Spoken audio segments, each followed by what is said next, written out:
What's up guys, Coach Az here with Ollie, and today we're going to talk about 3 ways to attack from the break of the clinch. So when we're in the clinch position, it's obviously an effective place to work our knees, access to our body shots, etc. But an important thing that often gets missed is what we can do off of the break. So we've got an opportunity there where more often than not, the action lulls and there's a chance to get a shot off. So here's 3 different ways that you can go about that.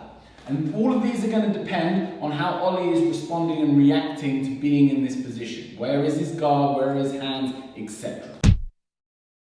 So, option number 1, I've got my hands over the top and Ollie's brought his guard in nice and tight. So I might be shooting knees to the body and working, softening up his midriff. From here, I'm going to break away and I'm going to shoot my head kick. So I'm going to push back, create some space, take this back leg up and over and take that head kick upstairs. Again, really effective, especially if you've got energy in the later rounds. Your opponent's arms are starting to get heavy, they're not getting up to the head as quickly. From here, once I've created that space, the important thing is that I get my stance right. So I need to break away into a strong position to be in a good stance to be able to shoot that kick up with power and precision. One more time from here. You can work this from different positions, but by him having his guard down and in tight, there's more opportunity to get over the top with that head kick. We're in, we're working. I might be softening up with knees, trying to get him to bring his guard down and focus attention on protecting his body. Push and break, shoot that head kick, and try and get that knockout.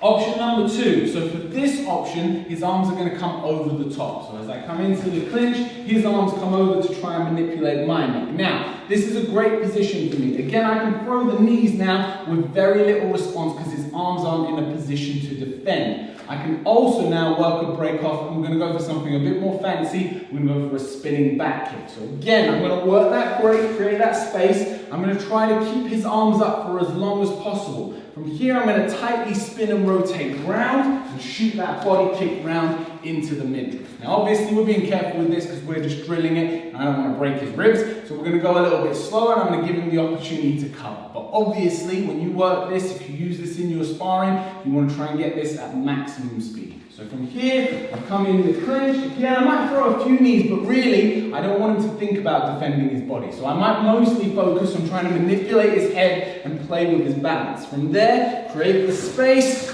shoot that body shot round with that spinning back kick. The final option, so for this one, I'm going to be in the worse off position. He's going to get his arms up on the inside. Now from here, I don't want to be here for too long. I'm very vulnerable to the knee strikes, as we've already explained, and it's not a great position for me. So what I'm going to do is I'm going to focus on taking Ollie off of balance.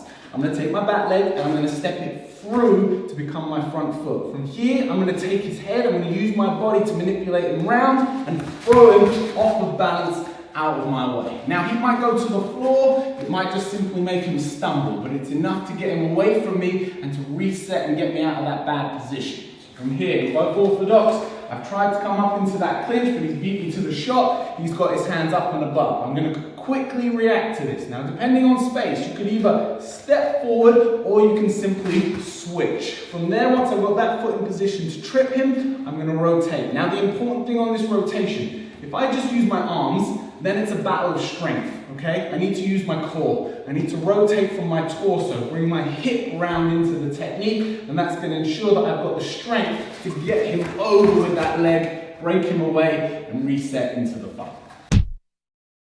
Alright guys, so a quick summary of these 3 for you guys to go through. Option number 1, we had that tight guard up on the inside, I'm up over the top, break away, and fire that head kick. Option 2, his arms come up out over the top, and from here, break away, I come underneath with that spinning back kick. And finally, he beats me to the shot, gets his hands up on the inside, I waste no time. Switch, pivot and turn, break away from the balance, re-initiate into the fight. Guys, I hope that's been helpful. Take it away, drill it, practice it in your sparring, and we will see you on the next one.